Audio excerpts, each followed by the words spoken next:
Note introductive. Le spectacle tiré de ce texte a toujours cherché à être un témoignage du passé récent et une réflexion sur le présent. Cette tension s'est manifestée à travers de multiples réécritures et mises en scène, dans l'attente d'une version définitive de la tragédie en question.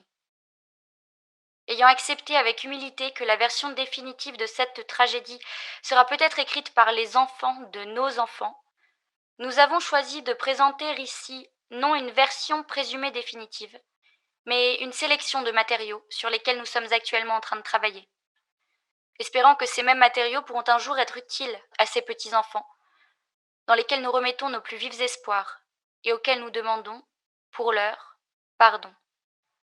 Fausto Paravidino, 17 décembre 2002.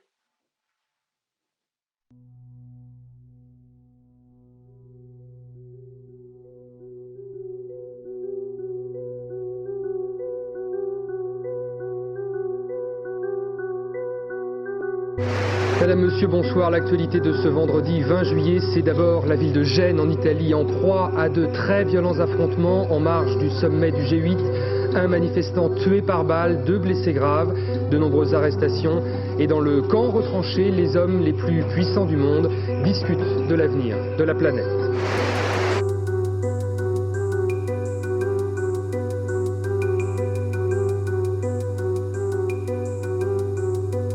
Nous sommes 19 ans après et c'est quasiment l'âge du plus jeune d'entre nous. Nous sommes la génération qui a grandi dans l'après-septembre 2001, on nous l'a assez répété. Pourtant, nous avons moins peur du terrorisme que de la police. Nous avons moins peur du terrorisme que de ceux qui nous dirigent et que nous ne choisissons pas. Septembre 2001 a été le terreau pour cultiver une confuse et utile peur de toute autre. Mais juillet 2001 a jeté les graines d'une répression de plus en plus systématique, facile et acceptée envers tout ce qu'on parvient à étiqueter comme autre. On avait 1, 2, 5 ans quand les tours se sont effondrés. On avait 1, 2, 5 ans quand Carlo Giuliani a été assassiné. Maintenant qu'on a le nombre d'années réglementaires pour prendre la parole, rien ne va mieux et on s'est assez tu. Nous sommes 19 ans après. Ce n'est toujours pas la version définitive de cette tragédie, mais encore une sélection de matériaux sur lesquels nous essayons de travailler. Vous êtes sur Radio Londres, nous sommes le 11 décembre 2020 et on va vous raconter Gênes 2001.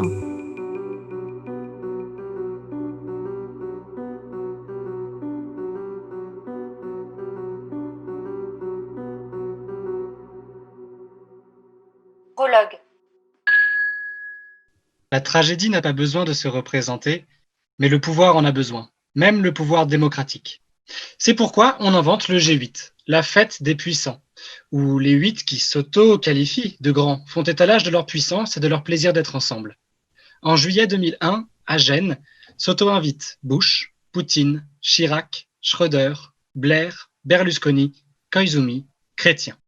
Maintenant, avant de nous demander ce qu'ont en commun les 300 000 personnes du contre-sommet, je pense qu'il serait opportun de se demander ce qu'ont en commun les 8 du sommet.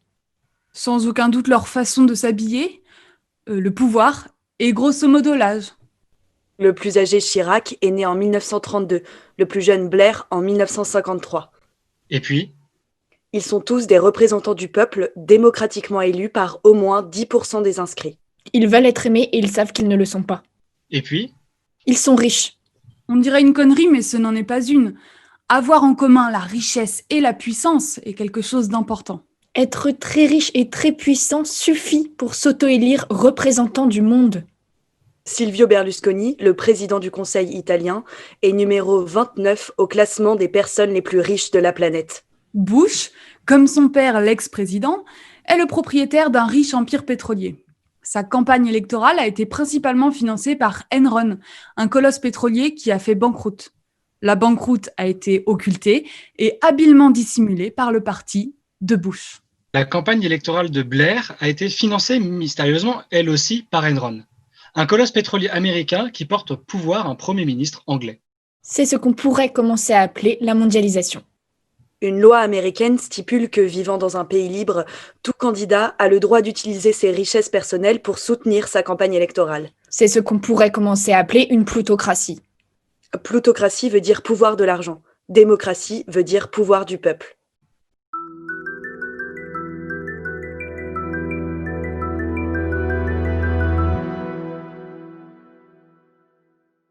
Le 20 juillet 2001, se réunissent Chrétien, Chirac, Schröder, Berlusconi, Koizumi, Blair, Poutine et Bush. Ils n'avaient absolument rien d'important à décider. Les décisions, à leur avis importantes, risquent d'être si désagréables qu'il vaut mieux les prendre loin des projecteurs. Ou bien les déléguer à des organes idoines comme l'OMC, le FMI ou la Banque mondiale. La tâche qui leur revenait était de faire de la publicité. Prouver que ce qui se passe au-dessus de nos têtes et hors de notre contrôle est pour notre bien. Ils voulaient se faire photographier tandis qu'ils parlaient de la fin dans le monde, du sida, de la pollution, de la réduction de la dette des pays pauvres. Peut-être est-ce cela qui a provoqué un record absolu de contestation. Peut-être est-ce cette hypocrisie qui a rempli les rues. Peut-être que ceux qui sont descendus dans les rues ont brusquement pensé « Si tu me la mets à l'envers, ça n'est pas très agréable, mais j'y suis habituée, c'est ton travail. Mais si tu me dis que tu le fais pour mon bien, alors je vois rouge. » l'hypocrisie dévoilée pouvait être un vrai problème. Ils devaient réagir.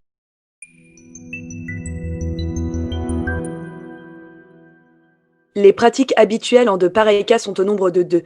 Si l'adversaire est petit et isolé, on l'élimine. S'il est gros, on cherche à le discréditer.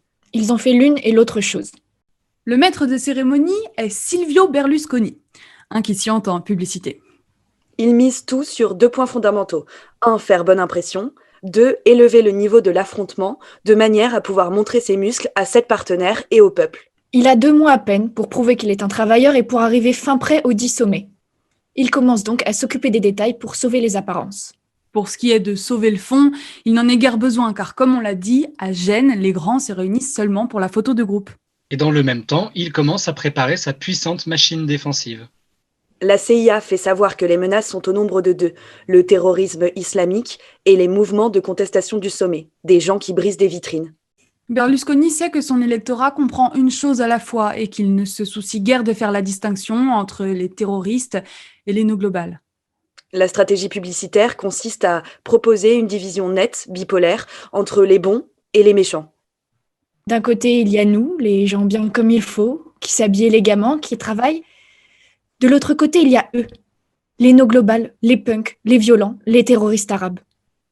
Toi, de quel côté es-tu ?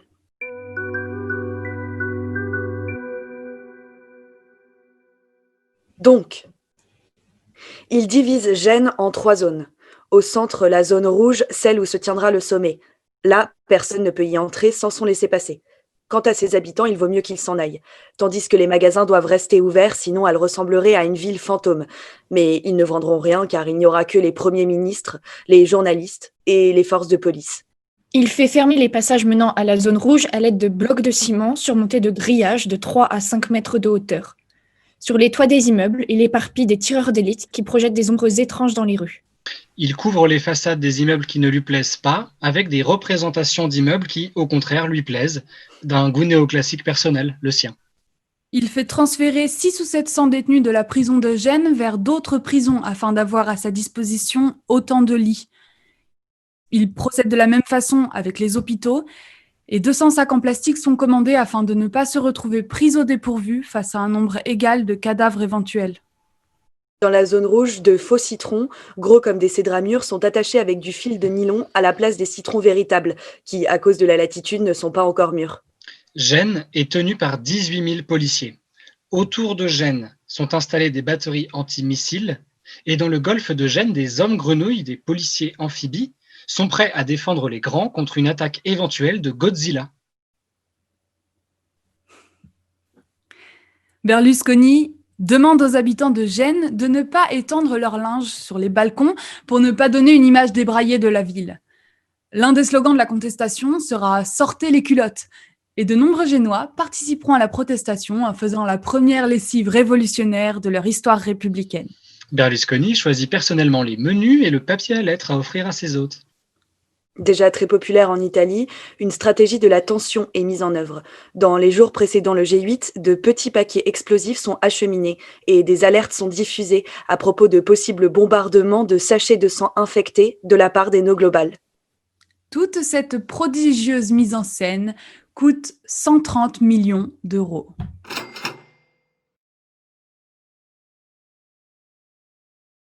Mais il faut dire qu'avant même que Berlusconi se jetât à corps perdu dans l'organisation de cette kermesse, les signaux des préparatifs étaient déjà inquiétants. Dès février 2001, dans la caserne des carabiniers de Gorizia, le commandant commença à entraîner ses hommes. Il organisa des manœuvres. Les élèves officiers devaient jouer le rôle des manifestants et les officiers le leur. Les manœuvres se conclurent avec plus de 20 blessés, dont 3 avec un pronostic de guérison supérieur à 40 jours. À la fin mars, à Naples, il y eut une autre répétition du G8, cette fois avec de vrais manifestants. La répression fut impitoyable. À Göteborg, en juin, la police suédoise tira sur les manifestants. Les télévisions du monde entier montrèrent un contestataire touché d'une balle dans le dos tomber à terre en cherchant à fuir. Le gouvernement suédois s'excusa et dit que par le passé, en Suède, pays civilisé s'il en est, il n'y avait jamais eu d'affrontement de rue, que les policiers n'étaient pas préparés, ils n'étaient pas équipés de balles en caoutchouc ni d'autres fanfreluches anti-émeutes.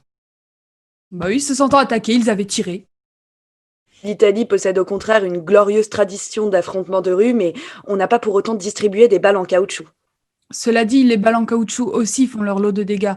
En France, depuis 2018, l'usage des lanceurs de balles de défense et de grenades de désencerclement a provoqué 2 décès, 5 mains arrachées et 27 éborgnements. À Gênes, tout est prêt pour le premier acte et pour ceux qui suivront.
Nous partons de là. Nous partons de Gênes, de 2001. Dans ce climat anxiogène, il nous faut des points d'accroche, des points d'attaque. Il faut s'extraire du flux d'informations de ces dernières semaines. Il faut commencer par rétropédaler. J'ai grandi dans une famille blanche, relativement aisée, en banlieue proche parisienne du 94, et je n'ai jamais vécu d'inégalité sociale, de violence systémique. Je me suis contenté de les voir.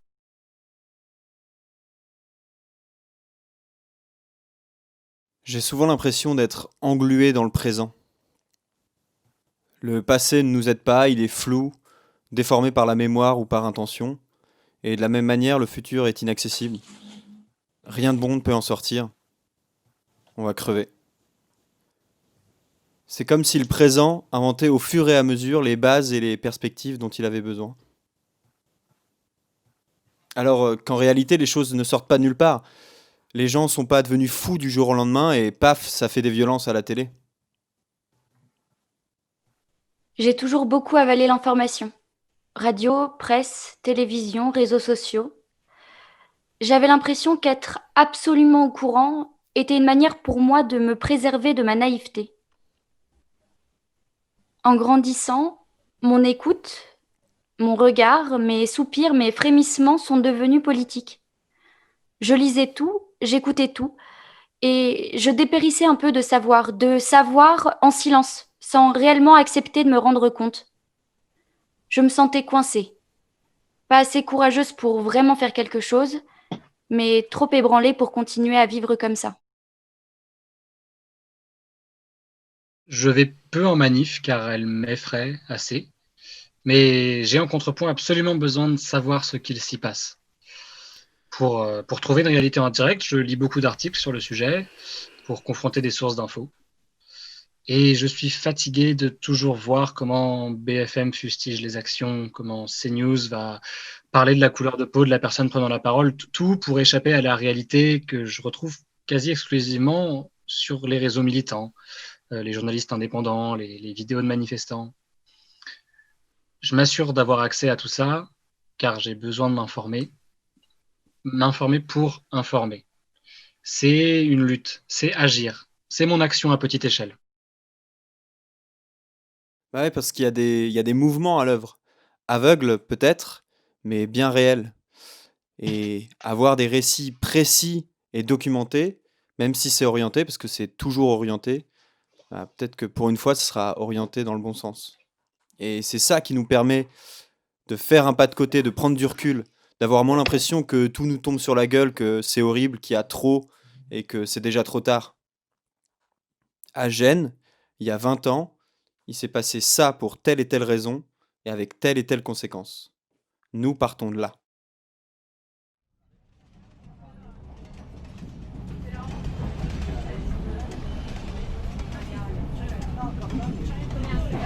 Al concerto al Fabbrica proprio qua a Milano che è sold out. Peraltro senza la something about your shut.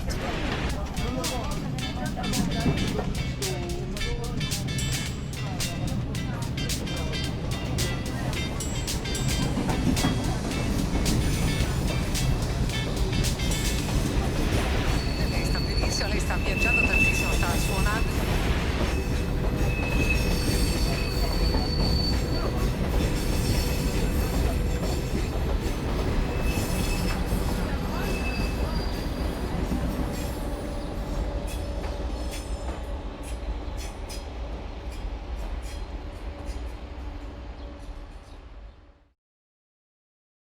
Premier acte, jeudi. Les No Global arrivent. Ils n'attaquent pas depuis la mer et ils ne défient pas les batteries antimissiles. La plupart d'entre eux arrivent en train. Comme si c'était des êtres humains. Les représentants des No Global réunis à Gênes constituent une armée de 200 000 personnes adhérant aux plus célèbres organisations terroristes internationales.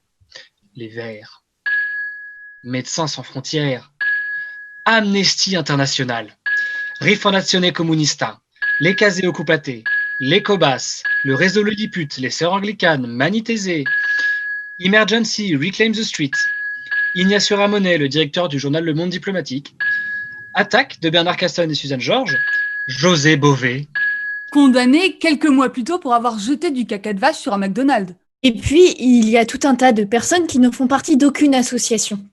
Et qui ne se sentent pas représentés par les 8 grands. Et peut-être pas même par les politicards de gauche. Et qui se sont rendus à Gênes pour voir ce qu'est ce mouvement, s'il y a de la place pour tout le monde, si on peut participer. Les associations, plus de 700 groupes, ont des histoires différentes et plus ou moins anciennes, mais le mouvement qui les regroupe a une dizaine d'années et il est né à Seattle. L'histoire retiendra que le couvre-feu a été instauré dans les rues de Seattle au soir de l'ouverture du sommet de l'OMC. À peine la nuit tombée, les unités de la police locale se sont chargées de nettoyer le centre de la ville et d'interdire la circulation. De fait, l'état d'urgence met un terme à une journée de manifestation qui fera date, car les autorités ont eu beau faire donner grenades lacrymogènes et matraques, les manifestants, accrochés les uns aux autres, ont bel et bien empêché la conférence de s'ouvrir normalement. Dans l'ensemble, c'est le plus grand mouvement de critique de l'indéfendable système capitaliste. Un grand agglomérat de groupes et d'idées dans lesquels peut se reconnaître quiconque verrait dans l'ordre actuel du monde une maladie au pouvoir. Le mouvement prend pour cible les pires aspects de la mondialisation, ceux qui la font le plus ressembler au colonialisme. Le mouvement altermondialiste propose une autre politique. C'est pourquoi il existe. C'est pourquoi il organise une grande manifestation pour parler de cet autre monde différent et possible, pour exprimer un désaccord, pour se compter, pour se sentir moins seul et moins fou, pour chanter et danser. pour se faire connaître ensuite. Toutes ces associations, chacune dans son camp, travaillent. Ce n'est pas un mouvement de fainéants qui passent des mois à attendre qu'il y ait une manifestation pour se dégourdir un peu les jambes. et pour se regrouper au nom d'un slogan le plus général possible, afin de prouver qu'au-delà des migrants, il y a tout un tas de gens qui ont probablement de meilleures idées, Il y en a qui veulent le démontrer par leur présence dans la rue. par des petits stands. Par des slogans. Je dis tout va bien. Vous êtes 8, nous sommes 6 milliards. Sous cette bannière, les antimondialisations affluent sur l'esplanade concédée par la municipalité qui fait office de point d'information et de lieu de réunion. Ambiance paisible, ça fleure bon le peace and love, jusque dans la manière de s'habiller façon Woodstock. Le look libertaire n'a pas changé beaucoup dans les derniers 20 ans, 30 ans. Dans le monde normal, tout se rassemble. Ici, il y a plus de fantaisie. Mais les policiers s'infiltrent, vont et viennent, observent, d'autres se tiennent à l'écart. L'un d'entre eux pointe le bout de son nez depuis la tourelle d'un char d'assaut et déclare au journal La Repubblica. Ils attaqueront demain. La fête est une diversion. Ils ont des pistolets, du sang infecté et des boules d'acide. Le policier a été bien entraîné aux méthodes d'attaque d'Eno Global. À Rome, l'entraînement a été dirigé par des fonctionnaires de la police de Los Angeles. Il pleut.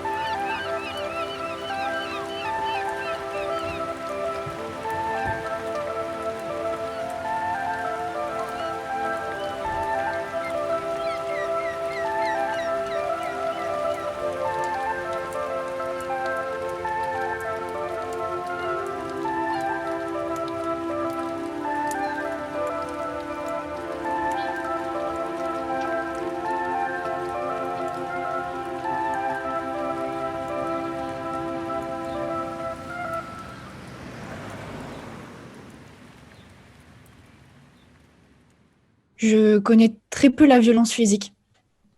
Je ne l'ai jamais directement vécue. Quand je suis en manif, je crie, je marche, je crie, je chante, je m'époumonne. Mais s'il y a de la violence, je ne regarde pas. Je fuis, je m'échappe, je ne veux pas m'y confronter, je ne peux pas m'y plonger. La violence des manifestants, je la comprends très bien intellectuellement, mais pas physiquement. Sans doute parce que moi, j'ai eu la chance de ne pas en subir. Alors, c'est pas mon mode d'action.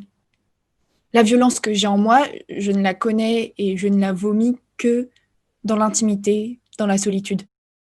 Dans le groupe, elle me paralyse. Je me sens plus puissante autrement.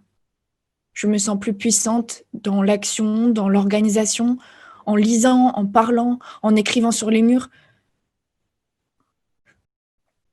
Mon engagement est peut-être trop lâche, trop institutionnel. Mais il évolue, il progresse et il existe. Pourtant, toutes ces idées très claires et approfondies que je construis, j'ai toujours du mal à les exprimer. Devant des militants ou des activistes, je préfère laisser la parole parce que je me dis qu'il y a toujours plus légitime que moi et plus informé que moi pour parler. Devant des gens qui ne connaissent pas vraiment ces sujets, j'ai trop de choses à exprimer, ça bouillonne, ça sort dans le désordre, ma poitrine s'emballe parce que ça me touche intimement et profondément, alors j'arrive plus à trouver les bons mots. Quand je suis seule, je rumine cette violence. Sur scène, mon engagement retrouve des mots précis, un corps précis, des émotions précises. Gen 01 rend réel, palpable une indignation et une rage que je contiens toujours au fond de moi. Moi, j'ai longtemps cru que je faisais partie des gens qui ne s'intéressent pas et qui n'ont pas de point de vue, qui trouvent pas l'importance d'aller manifester ou de se battre pour une cause. Mais maintenant, je comprends mieux cette sensation d'être mise à l'écart, cet extrême pacifisme. J'arrive pas à aller dans les manifs parce que je sais pas exprimer ma violence, enfin ma colère. J'arrive à détester personne. La haine, c'est un sentiment qui me paralyse complètement. En fait, c'est un besoin de rationalité. Je sais pas comment être contre parce que ce qui m'intéresse, c'est de chercher pourquoi et comment. J'ai besoin de faits et d'informations pour trouver une explication. C'est pas par la revendication que ça marche pour moi, j'en suis incapable. En fait, on ne naît pas violent. La violence est forcément liée à des traumatismes. Je préfère essayer d'éveiller et de comprendre les processus psychiques qui nous amènent à ça, plutôt que de faire effondrer un système dont on voit qu'une infime partie de l'iceberg. Il y a tellement de non-dits d'éléments qu'on ignore en politique, dans les prises de décision, que pour moi, il manque trop de facteurs pour réussir à faire changer les choses par la lutte. C'est donc pas que j'ai pas de point de vue, mais mon point de vue, c'est de refuser d'en avoir et de jamais penser qu'on ne peut pas évoluer.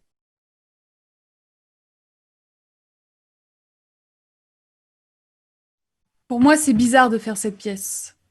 J'ai lutté de manière directe, plus directe que de juste parler des choses, plus directe que l'art engagé.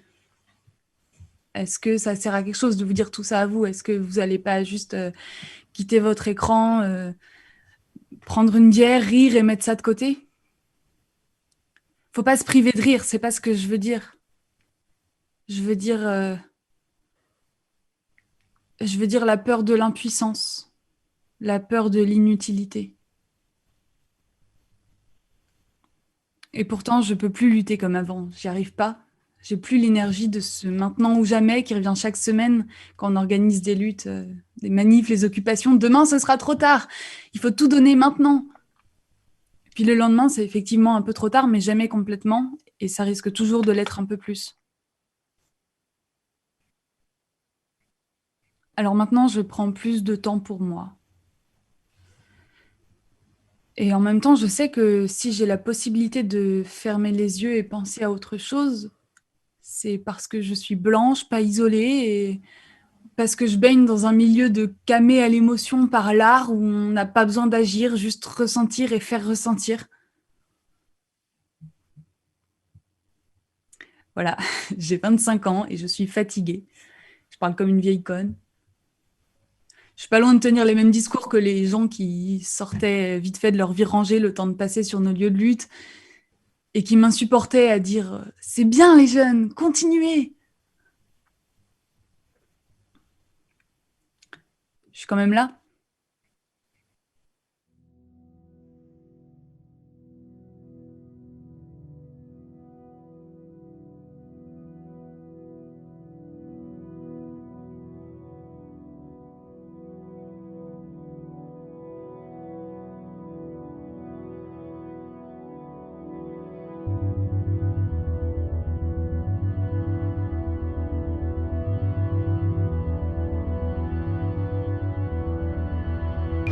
Gênes est aujourd'hui une ville en travaux et en armes. En travaux parce que la ville se fait belle pour accueillir le sommet du G8. Mais au-delà de cet aspect logistique, c'est la présence policière qui frappe immédiatement. Ils sont là, ils sont partout en civil, mais facilement repérables. Ils se déplacent en groupe d'au moins 4 ou 5 costauds, chacun un sac à dos en bandoulière. En uniforme bleu, ce sont les policiers. En noir, les carabinieri, les gendarmes. La nuit, en voiture, ils n'hésitent pas à vous éblouir de puissants spots pour mieux vous dévisager. Les quelques opposants au sommet déjà sur place s'en plaignent. Ils se savent déjà tous fichés. Depuis une semaine, ils ne peuvent plus sortir en ville sans être contrôlés. Des perquisitions ont même eu lieu chez eux. Mais nous n'avons pas d'armes, disent-ils. Nous n'avons que nos corps. Et c'est avec cela que nous défendrons notre liberté d'expression.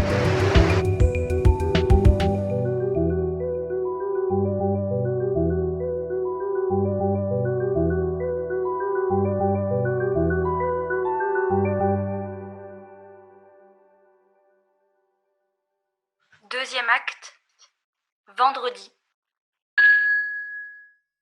Le lendemain, comme prévu, ils ont attaqué. Oui, le lendemain, comme prévu, la police a attaqué les manifestants sans armes. On a commencé à compter les premiers blessés. Le soleil est apparu. Il ne pleut plus. Vendredi est la journée des places thématiques. Différents groupes se donnent rendez-vous sur les places de Gênes, autour de la zone rouge. Le réseau Lilliput s'installe place Manin, les Cobas se retrouvent place Paolo Danovi, le long du cours Buenos Aires. Les désobéissants ne sont pas armés. Toute la matinée, au Carlini, ils allaient et venaient avec des mégaphones. Notre cortège est pacifique, ne ramassez rien par terre, ne brandissez pas de bâton, pas de pierre.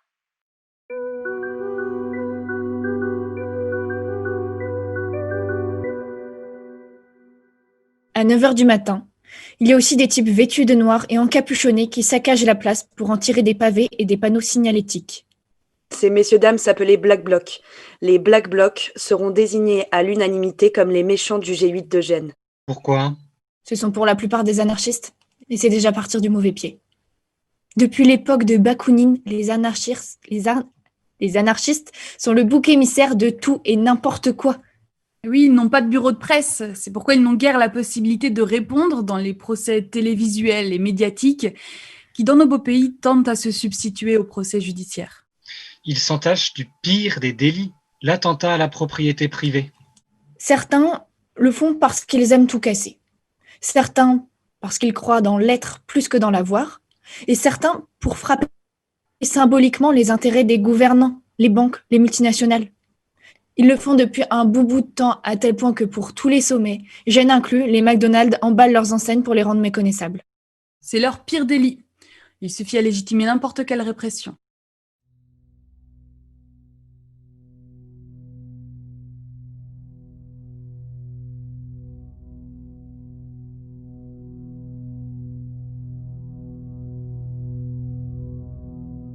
À presque 3 heures de l'après-midi, rue Tolomède, l'enfer commence.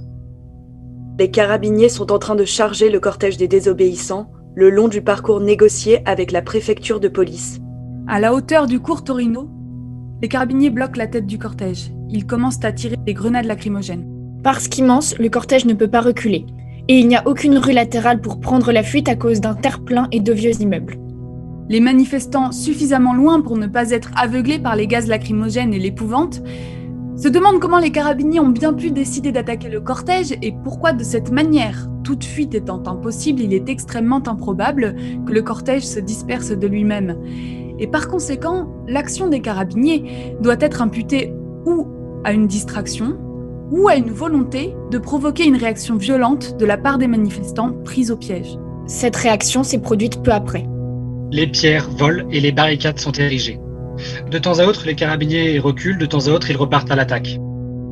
Un peu plus loin, place Alimonda, une Land Rover des carabiniers, lancée à la poursuite d'un petit groupe de manifestants, ne parvient pas à les renverser et achève sa course contre une poubelle. Un garçon s'approche de la Land Rover, un extincteur vide à la main. Depuis l'arrière du véhicule, un carabinier lui tire 2 balles dans la tête. Place Alimonda, Carlo Giuliani meurt à l'âge de 23 ans. Place Alimonda, Mario Placanica, un carabinier conscrit, devient assassin à l'âge de 20 ans. Un policier se lance à la poursuite d'un manifestant, il hurle à gorge déployée. C'est toi qui l'as tué avec ta pierre, c'est vous qui l'avez tué. Tandis que la tache de sang s'élargit encore sur l'asphalte, un journaliste ramasse à cet endroit une douille de pistolet. Les carabiniers forment un carré autour du corps.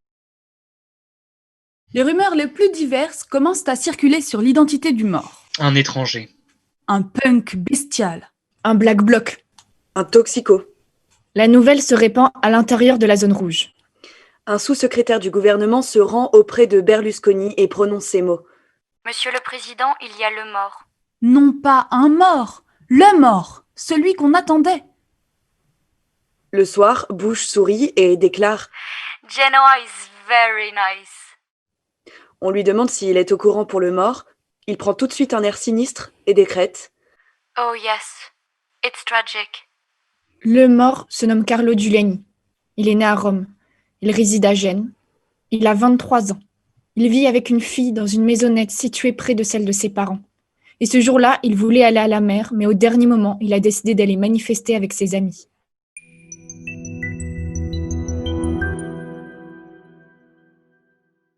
Pourquoi nous importe-t-il de savoir ce qui est réellement arrivé place Alimonda?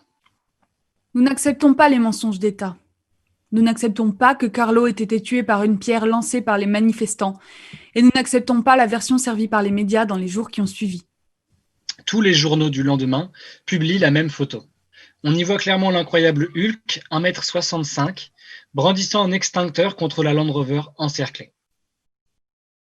Bien des mois plus tard est publiée la même photo, prise de profil plutôt que de derrière. Carlo Giuliani est à 4 mètres de la Land Rover. 4 mètres! Sur une autre séquence photographique, on voit que le pistolet est pointé bien avant que Carlo s'avance de façon menaçante. Il est pointé vers un autre jeune. Celui-ci le voit et disparaît. Le pistolet demeure pointé. Carlo, à cet instant, est hors de portée de tir. Il ramasse l'extincteur, Peut-être a-t-il vu le pistolet, peut-être veut-il empêcher qu'il tire. 2 coups de feu sont tirés. L'un atteint Carlo à la pommette, l'autre le mur d'une église. Carlo est à terre. La Land Rover des carabiniers, prétendument coincée, redémarre en 5 secondes, fait marche arrière, écrase le corps de Carlo, passe la première, l'écrase une seconde fois, s'éloigne. Cavataio, le chauffeur de la Land Rover, est interrogé. On lui demande s'il n'a pas senti le corps de Carlo en manœuvrant. Il répond « Je pensais que c'était des ordures. » On lui demande s'il n'a pas entendu les coups de feu. Il répond qu'il a seulement entendu les hurlements et il n'a pas entendu les coups de feu. Ça, c'est l'enregistrement fidèle d'un Beretta Parabellum calibre 9, le pistolet d'ordonnance des carabiniers. Criez tous, s'il vous plaît.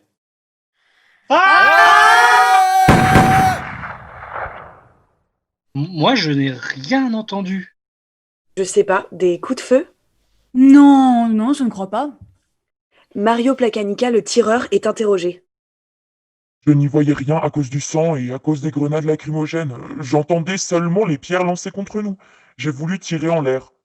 Il ne mentionne ni Carlo ni l'extincteur. Légitime défense. Placanica, toujours interrogé. Je me rappelle avoir mis le cran de sécurité de mon Beretta d'ordonnance et d'avoir ensuite mis une balle dans le canon. Puis, sans m'en rendre compte, j'ai dû retirer le cran de sécurité. Et sans m'en rendre compte, ma main s'est contractée. 2 fois, 2 coups. Fais peut-être attention, non? Légitime défense. Le corps de Carlo est à terre, la Land Rover s'éloigne, les carabiniers se forment en carré. Un photographe, Eligio Paoni, prend des photos du corps de Carlo. Ces clichés, personne ne les verra jamais. J'étais en train de faire un gros plan du jeune homme tué avec les forces de l'ordre en arrière-plan, quand j'ai vu les carabiniers en train de se réorganiser. J'ai immédiatement montré mon passe officiel et j'ai hurlé « Je suis journaliste ». Ils se sont jetés sur moi et ont commencé à me cogner sur la tête et sur tout le corps. Ils se sont acharnés sur ma main, qui tenait bien serré un des 2 appareils photo que j'avais, un Nikon. Ils ont réussi à me l'arracher, mais ce n'était pas celui de mes dernières photos. En effet, j'avais un Leica caché sous un bras que j'avais utilisé pour les derniers clichés du garçon mort, mais ça n'a servi à rien. Un carabinier avait vu le Leica, et après un « Sors le rouleau ou on va te faire ta fête », ils ont retiré la pellicule de l'appareil photo. Paoni ne raconte pas un détail encore plus choquant découvert grâce aux photos aériennes. Pendant la leçon qu'on est en train de lui donner, il est traîné, saisi par le cou et écrasé sur le corps de Carlo. Nous ne pouvons qu'imaginer ce qu'ils lui ont dit à cet instant. En tout cas, il aura fallu attendre 15 minutes avant qu'un secouriste du Genoa Social Forum se rende auprès du corps de Carlo. Le cœur bat encore. On lui retire son passe-montagne bleu. Il a une blessure très grave à la tête. Il est impossible qu'il ait reçu cette blessure avant que les coups de feu aient été tirés. On a dû la lui infliger au cours de ces 15 minutes. Probablement un carabinier avec une pierre. Vous vous souvenez? C'est toi qui l'as tué, avec ta pierre, c'est vous qui l'avez tué? Place Alimonda, Carlo Giuliani meurt à la suite de ses blessures, après avoir été écrasé par une Land Rover des carabiniers, reçu un coup de feu et un coup de pierre en pleine tête. Légitime défense. Beau travail.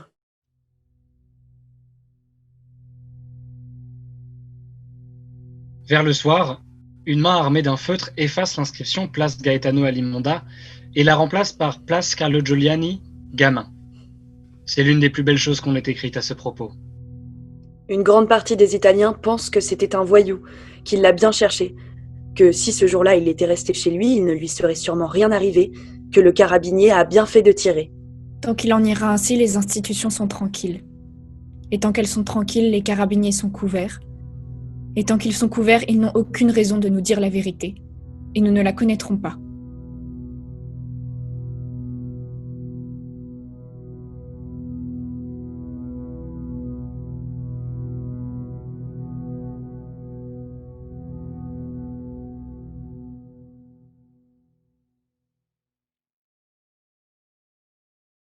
En août 2019, après ma lecture de Gênes 01, j'écrivais ça.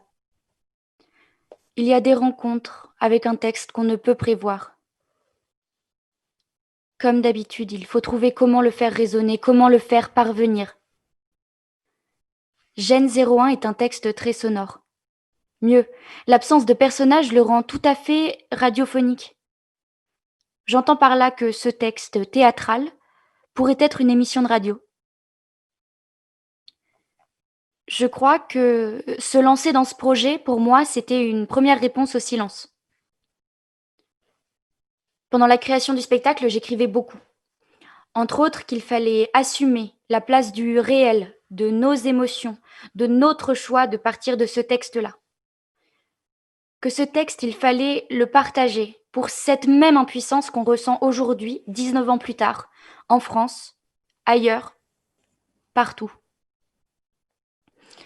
La première chose que je peux faire, la première chose qu'on peut faire, c'est de parler de Jen en étant le plus précis possible, pour que les gens qui ne savent pas encore sachent, et pour que les autres se rappellent. On devait créer le spectacle le 19 mars 2020, mais on a été confinés 2 jours avant. Pour nous, ce mois de mars a été comme une claque de silence sur notre projet. Spectacle annulé, conservatoire fermé, plus le droit de se voir, de se parler, plus rien. On se retrouve quand même le dernier samedi pour répéter et on se dit qu'on file une fois le spectacle. Comme ça, comme un geste désintéressé avant que la nuit tombe. Mais on ne répète pas, on en est complètement incapable. Une énergie inconcevable s'empare de nous. Une euphorie un peu désespérée, on craque.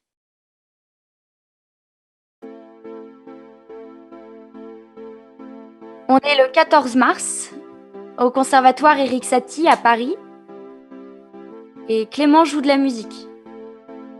Les chaises nous séparent de la lave.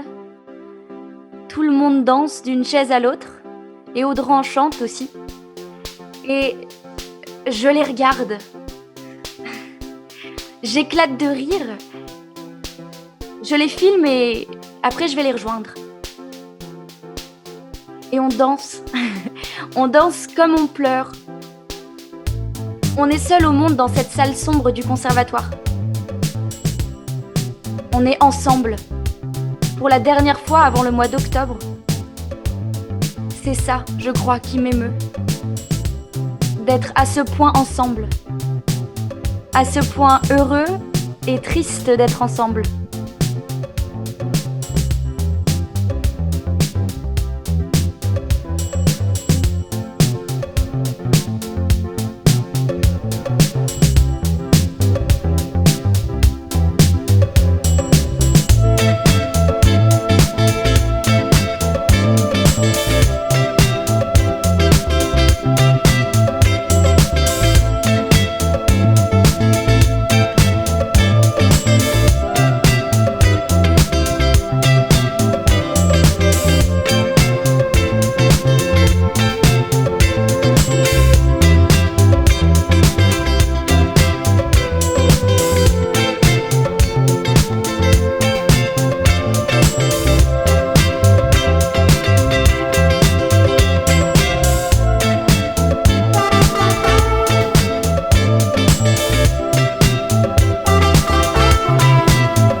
Beaucoup sont sous le choc, mais beaucoup également sont très remontés. L'attitude des policiers et carabiniers italiens hier vis-à-vis même des cortèges les plus calmes les révolte, qu'on ne s'étonne pas, disent-ils alors, si aujourd'hui ça pète encore.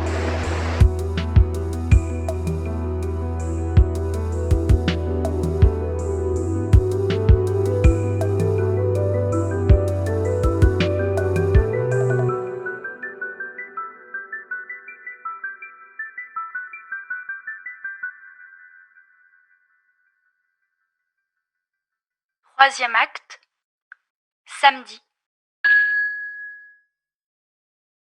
Parler, débattre, discuter, le sentiment du tragique n'est pas encore trop écrasant. Les discussions vont bon train, accompagnées par le bruit des hélicoptères qui survolent la ville. Le gouvernement demande aux manifestants de ne pas manifester. Les manifestants demandent aux grands de clore le sommet. Blair répète. What we are discussing here is vitally important. Ce dont nous sommes en train de discuter est d'une importance vitale. Bush ajoute que personne n'a autorisé ces manifestants à représenter les pauvres du monde. C'est lui qui les représente, le pétrolier américain. Bref, le samedi, le sommet continue. Et il y a 300 000 manifestants dans la rue. C'est une marée. La marée descend depuis le cours Italia. Il fait chaud. Il y a de la colère, de la tristesse, une envie de revanche dans l'air.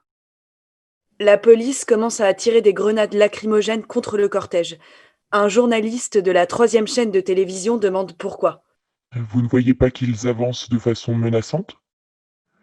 Nous tirons des grenades lacrymogènes pour les faire pleurer un petit peu pour qu'ils se tiennent tranquilles. La police brise le cortège en 2 tronçons au début du cours Torino. 300 000 personnes cherchent à s'enfuir. La police charge, les carabiniers chargent, la garde des finances charge. Les manifestants, quand ils le peuvent, demeurent groupés. Quand ils n'en peuvent plus, ils s'enfuient. Quand ils s'enfuient, ils sont poursuivis.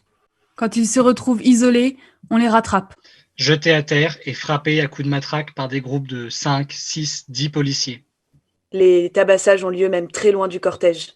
Des manifestants de tous âges sont roués de coups. Des femmes, des hommes, des personnes âgées, des journalistes, des médecins, des photographes. 200 blessés qui ont peur d'aller aux urgences parce que la police les y arrêterait.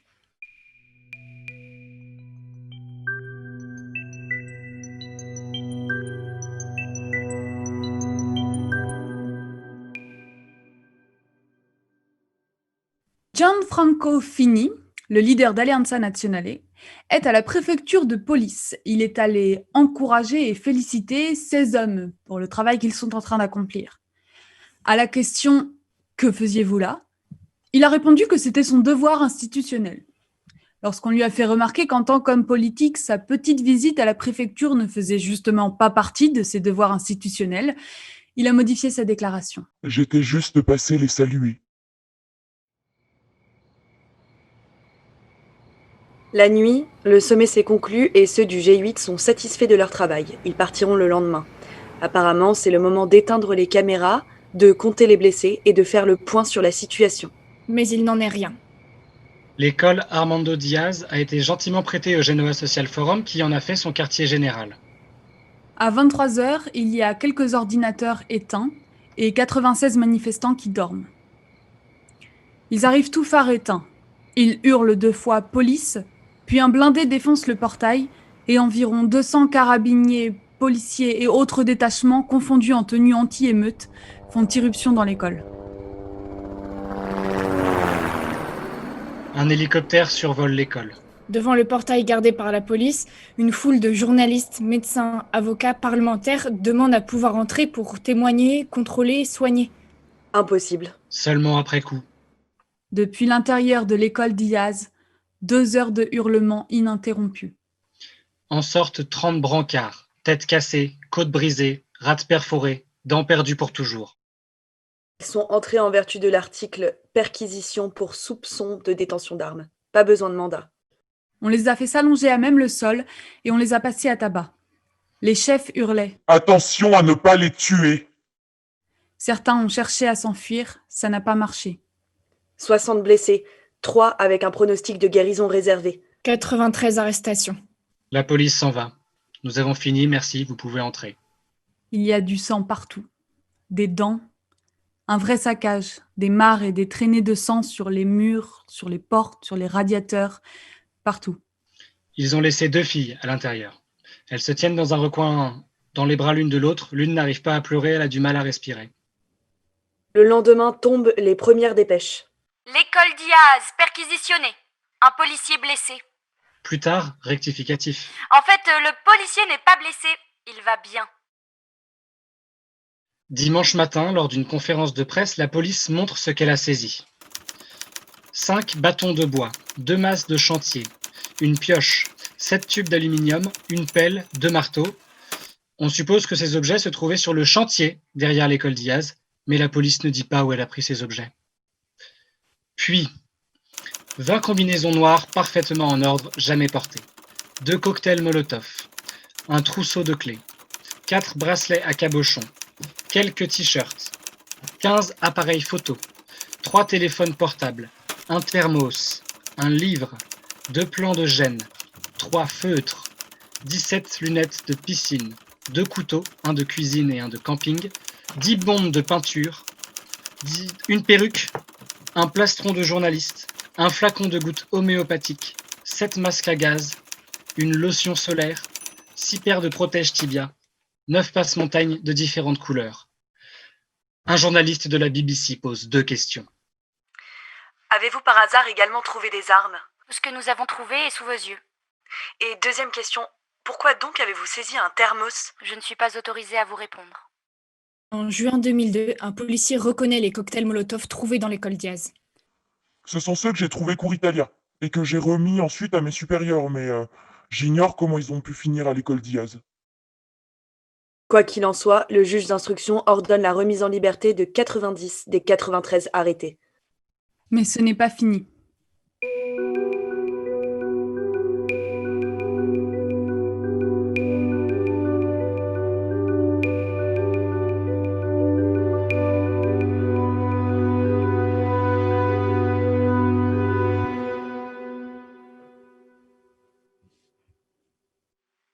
Quatrième acte, dimanche. La caserne de police de Bolzaneto est située non loin de Gênes, sur les collines. C'est là qu'on a emmené les manifestants arrêtés à l'école Diaz. Depuis le début du G8, 600 manifestants sont passés par là, avant d'être remis en liberté ou transférés vers des prisons proches. Là, il n'y a plus les caméras de télévision comme vendredi. Et il n'y a plus les témoins qui se trouvaient devant l'école Diaz. Là, on ne peut rien voir. On ne peut rien reconstituer. Nous possédons seulement les témoignages de ceux qui y étaient. Là, au cours de la garde à vue, la police chantait et faisait chanter aux détenus 1, 2, 3, vive Pinochet, 4, 5, 6, mort aux Juifs, 7, 8, 9, rien à foutre du petit négro. Les témoignages des détenus de Bolzaneto rappellent en effet beaucoup le Chili de Pinochet.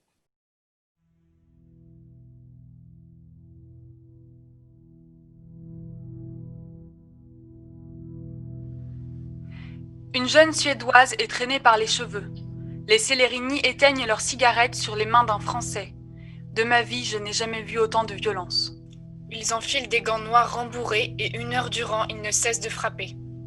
Je continue à rêver d'un type qui est jeté contre un mur et laisse sur la cloison un filet de sang. On menaçait les filles de les violer avec des matraques. On nous a fait manger très peu et on nous a privés de sommeil. Nous n'avons pas pu contacter un avocat. J'étais en prison avec une vingtaine de personnes et je crois qu'au moins 6 d'entre nous avaient un bras cassé. Je me souviens surtout d'une jeune Allemande à qui on avait écrasé les dents de devant, le menton et la mâchoire. Et on l'avait envoyée à l'hôpital seulement pour lui poser des points de suture. Et ensuite on l'a réexpédiée dans la caserne. Elle souffrait de douleurs lancinantes au visage. On se moquait d'elle, on ne l'écoutait pas. Un employé de la police pénitentiaire a frappé un jeune en le cognant contre le lavabo des toilettes. Il lui hurlait « Pauvre merde, je vais t'ouvrir la tête et pisser dedans ». Un médecin a arraché les piercings des tétons et du nez des détenus. Dans la caserne Bolzaneto, on nous a frappés sauvagement pendant 16 heures. À certains, on a déchiré leur carte d'identité en disant « Tu vois, ici tu n'es plus personne, tu n'as aucun droit ». On nous a forcés à rester debout face au mur, les bras levés pendant des heures. On m'a arraché les cheveux, pissé dessus. J'ai subi des menaces sexuelles. Des coups de pied dans les testicules. Je n'ai pas pu changer ma serviette périodique. On a brûlé les poils de ma poitrine avec un briquet. On m'a fait signer des feuilles blanches avant de me libérer. On m'a aspergé le visage de gaz lacrymogène. On nous a fait crier « Vive Mussolini !»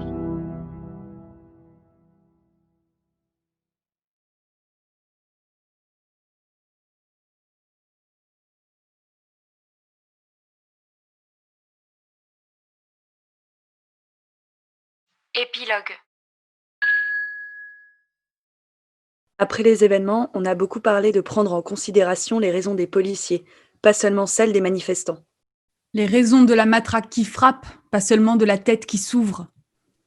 On peut peut-être se dire que les vrais prolétaires sont les policiers, le plus souvent de pauvres jeunes gens du Sud qui n'ont pas le choix, et que les étudiants qui peuvent se permettre de manifester sont des fils à papa. Peut-être est-il possible d'appliquer ce raisonnement au carabinier meurtrier âgé de 20 ans qui, à la télé, à la question « Pourquoi es-tu carabinier ?», a dit « Parce que là d'où je viens, il y a beaucoup de chômage. » Il est plus difficile de l'appliquer à la main qui arma la sienne. Il est plus difficile de l'appliquer aux massacreurs de l'école Diaz. Les raisons des policiers, les raisons des carabiniers, la raison d'État. Nous les écoutons, ces raisons.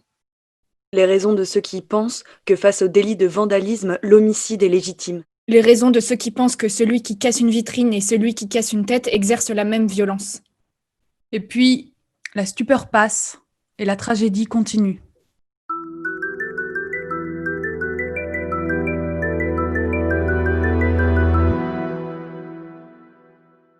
La famille de Carlo Giuliani engage des poursuites judiciaires. 5 mai 2003. Le juge des investigations préliminaires accorde l'autorisation d'archiver l'enquête pour motif de légitime défense, entraînant l'acquittement sans procès de Mario Placanica. Le jugement intègre aussi la thèse selon laquelle la trajectoire de la balle fatale aurait été déviée par une pierre. La famille Giuliani présente un recours devant la Cour européenne des droits de l'homme de Strasbourg, qui le déclare recevable en février 2007. 25 août 2009. La Cour européenne des droits de l'homme publie sa décision. La décision du tribunal de Strasbourg est contestée pour des motifs opposés par le gouvernement italien et par les proches de Carlo. 24 mars 2011. Nouvelle sentence définitive et sans appel. À la majorité des voix, la Cour lave le gouvernement italien de toute responsabilité dans la mort de Carlo Giuliani. L'acquittement de Mario Placanica est prononcé avec 13 votes pour et 4 contre. La Cour de Strasbourg déclare dans son arrêt définitif « Le recours à un moyen de défense potentiellement meurtrier, tel des coups de feu, était justifié. » Concernant les événements de l'école Diaz et de Bolzaneto, c'est seulement en mars 2008 que le jugement des violences des forces de l'ordre est rendu. Parmi les chefs d'accusation, erreur de procédure, abus d'autorité sur les prévenus, violence, coups et blessures, insultes, menaces et fausses informations. 69 policiers, carabiniers et médecins sont condamnés à des peines allant de 9 mois à 5 ans de prison. Peine légère comparée aux 15 années de réclusion dont certains manifestants écopent pour violence et dégradation. 13 hauts responsables condamnés ne purgeront jamais leur peine en vertu d'une loi d'amnistie votée en 2006. Ils seront seulement exclus de la fonction publique pendant 5 ans. Il faut attendre 2017 pour que les autorités reconnaissent leur responsabilité dans les violences de Gênes. Franco Gabriella, le chef de la police italienne, a admis que les manifestants avaient été torturés à l'école Diaz et à Bolzaneto. Le délit de torture a depuis été introduit dans le droit pénal italien. Parmi les manifestants poursuivis suite au G8, 10 écopent de peines particulièrement lourdes pour violence et saccage, certains au simple titre de participation psychique, un concours moral, sorte de culpabilité par intention. En Italie, si vous regardez une voiture brûlée en restant sur place, sans vous éloigner ou chercher à vous éloigner de la scène, alors la loi établit que vous participez. Il se trouve que cette loi a été promulguée sous Mussolini et que personne n'a songé à l'abroger depuis 1926. C'est ainsi que Vincenzo Vecchi a été condamné à 12 ans et demi de prison pour concours moral donc, et pour des actes de dégradation et pillage. Les faits avérés dont il s'est personnellement rendu coupable sont participation à la manifestation, utilisation de planches d'échafaudage pour dresser une barricade, tentative avortée d'enflammer un pneu avec un briquet. Il a fui le verdict et s'est caché pendant plusieurs années en Bretagne. Il est alors devenu la cible d'un mandat d'arrêt européen conçu pour couvrir la grande criminalité et le terrorisme. Arrêté le 8 août 2019 par les autorités françaises pour une procédure d'extradition, son procès est toujours en cours aujourd'hui. 2 cours d'appel, à Rennes puis à Angers, ont refusé que Vincenzo Vecchi soit remis à l'Italie. Cela n'a nullement empêché le parquet de saisir à nouveau la Cour de cassation. Le verdict qui doit statuer sur son sort sera remis le 15 décembre. À la répression policière s'est ajoutée la répression judiciaire.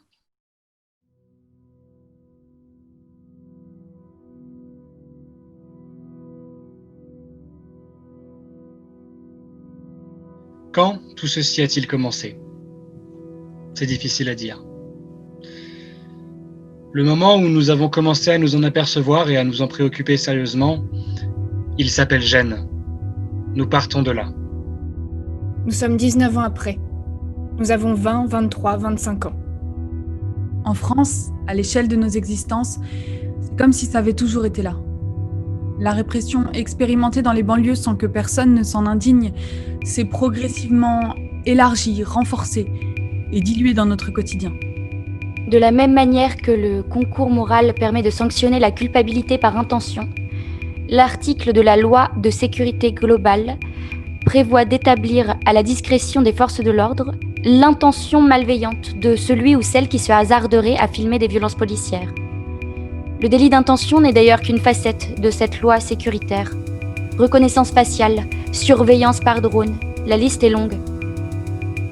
Acceptée à la majorité par l'Assemblée nationale, bien que condamnée par l'ONU, la loi sécurité globale sera étudiée par le Sénat en janvier, avant de sans doute revenir à l'Assemblée. Il est encore temps de faire pression pour le retrait complet du texte.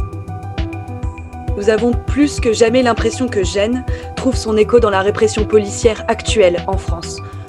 On a eu besoin d'en parler. De là est née Radio Londe. Vous pouvez profiter des commentaires pour réagir à l'émission, poursuivre la réflexion, trouver des moyens d'action. C'était Radio Londe sur Zoom pour une tentative de théâtre à distance. Merci de nous avoir regardés. À bientôt.